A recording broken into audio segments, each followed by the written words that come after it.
नमस्कार, SBT news में आपका स्वागत है। पेश है 19 नवंबर शुक्रवार शाम 5:15 बजे राजस्थान की बड़ी खबरें। राजस्थान में 3 महीने बाद कोरोना से मौत का केस आने के बाद शुक्रवार को सरकार ने तत्काल मीटिंग बुलाई। मुख्यमंत्री अशोक गहलोत ने आज कोर ग्रुप के साथ कोरोना के हालात और रोकथाम पर रिव्यू बैठक की। गहलोत ने कोरोना के बढ़ते मामलों को देखते हुए कोरोना वैक्सीन की बूस्टर डोज लगाने की संभावनाएं तलाशने और प्रधानमंत्री को चिट्ठी लिखने का फैसला किया है। बैठक में अफसरों से जिलों में सोशल डिस्टेंसिंग की पालना करवाने पर जोर देने को कहा है। जीनोम सीक्वेंसिंग और सीरो सर्वे करवाने के निर्देश दिए हैं। देश के करीब 40 किसान संगठनों के प्रतिनिधि समूह संयुक्त किसान मोर्चा (एसकेएम) ने तीनों केंद्रीय कृषि कानूनों को निरस्त करने की प्रधानमंत्री नरेंद्र मोदी की घोषणा का स्वागत किया है। उसने ये भी कहा है कि एसकेएम सभी घटनाक्रमों का संज्ञान लेगा और जल्द ही बैठक लेकर आगे के निर्णयों की घोषणा करेगा। एसकेएम ने एक बयान में कहा कि संयुक्त किसान मोर्चा इस फैसले का स्वागत करता है। हम संसदीय प्रक्रिया के माध्यम से इस घोषणा के क्रियान्वयन की प्रतीक्षा करेंगे। केंद्र सरकार की ओर से 3 कृषि कानून वापस लेने की घोषणा पर राजस्थान कांग्रेस सरकार ने केंद्र पर सियासी निशाना साधा है। मुख्यमंत्री अशोक गहलोत ने कहा कि उपचुनाव में हुई करारी हार के बाद केंद्र सरकार ने यूपी समेत 5 राज्यों में आगामी विधानसभा चुनावों में हार की आशंका और घबराहट के चलते यह फैसला लिया है। उन्होंने इस जीत के लिए किसानों को बधाई देते हुए इसे केंद्र सरकार के अहंकार और घमंड की हार बताया है। अकाल के थपेड़ों व पानी की कमी झेलने वाले रेगिस्तानी इलाके में सूखे स्थलों पर भूजल तलाशने की कवायद जारी है। जैसलमेर के पोखरण इलाके के आसपास के क्षेत्र में हेलीकॉप्टर की मदद से एडवांस तकनीक के साथ जमीन के नीचे छिपे पानी के खजाने को तलाशने का काम चल रहा है। केंद्रीय भूमि जल बोर्ड व जल शक्ति मंत्रालय की ओर से देश भर में ये सर्वे कराया जा रहा है। दरअसल हेलीबॉर्न सर्वे सूखे इलाकों में पानी की समस्या के निवारण और भूजल संसाधनों को बढ़ाने के लिए राजस्थान, गुजरात, हरियाणा और पंजाब राज्यों में 2 चरणों में होगा। राजस्थान में पिछले 4 साल से बंद नदियों से लीगल बजरी खनन ज्यादातर जगह अगले 1 महीने में फिर से शुरू हो जाएगा। सुप्रीम कोर्ट के आदेश के बाद राज्य सरकार ने लीगल माइनिंग की तैयारियां शुरू कर दी है। इसका सबसे बड़ा फायदा आम लोगों को ये होगा कि नदियों से अच्छी क्वालिटी की बजरी पहले से वाजिब रेट पर कंस्ट्रक्शन के लिए मिल सकेगी। इस काम से जुड़े हजारों लोगों को रोजगार मिलेगा। कंस्ट्रक्शन कॉस्ट कम होने से मकान और फ्लैट सस्ते होंगे। बजरी माफिया खत्म होगा।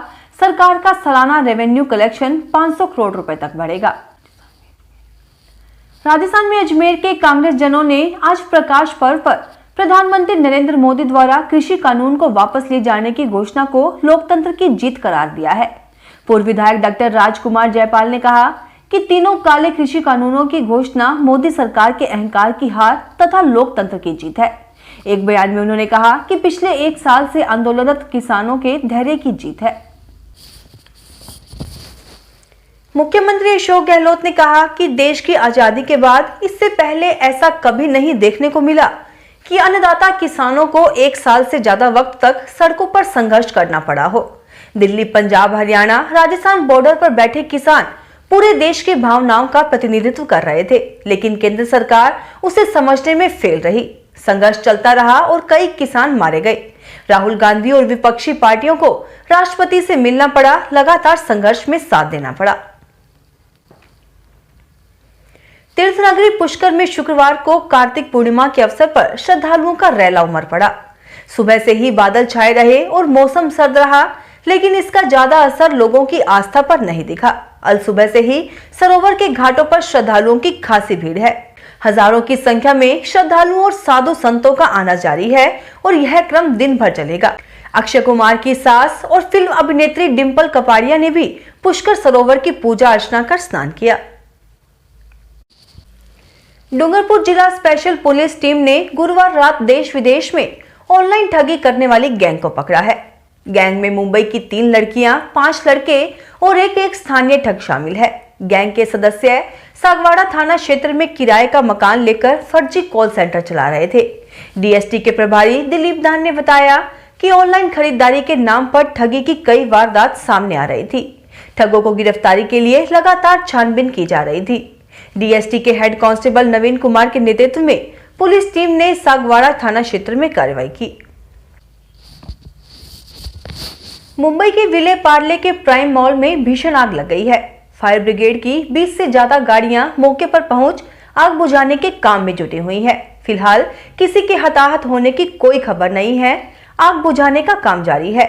मौके पर 16 fire engine, 11 water tanker, 3 ambulance सहित 4 दूसरी गाड़ियां भी पहुंची हैं। ब्रिगेड डिपार्टमेंट से मिली जानकारी के अनुसार आग सुबह 11:45 पर रिपोर्ट हुई है। यह लेवल 4 यानी बहुत भीषण आग है।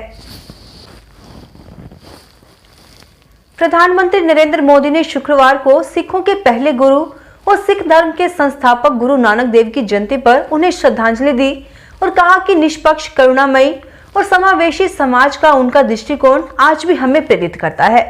उन्होंने एक ट्वीट में कहा कि श्री गुरु नानक देव जी के प्रकाश पर्व के विशेष अवसर पर मैं उनके पवित्र विचारों और नेक आदर्शों का स्मरण करता हूँ। निष्पक्ष, करुणामयी और समावेशी समाज का उनका दृष्टिकोण हमें प्रेरित करता है। दूसरों की सेवा करने पर गुरु नानक जी का जोर भी हमें प्रेरणा देता है। फिलहाल इस बुलेटिन में इतना ही। फिर हाजिर होंगे और बड़ी खबरों के साथ। एसबीटी न्यूज की वीडियो देखने के लिए हमारे चैनल को सब्सक्राइब करें और नोटिफिकेशन पाने के लिए बेल आइकन को प्रेस करें।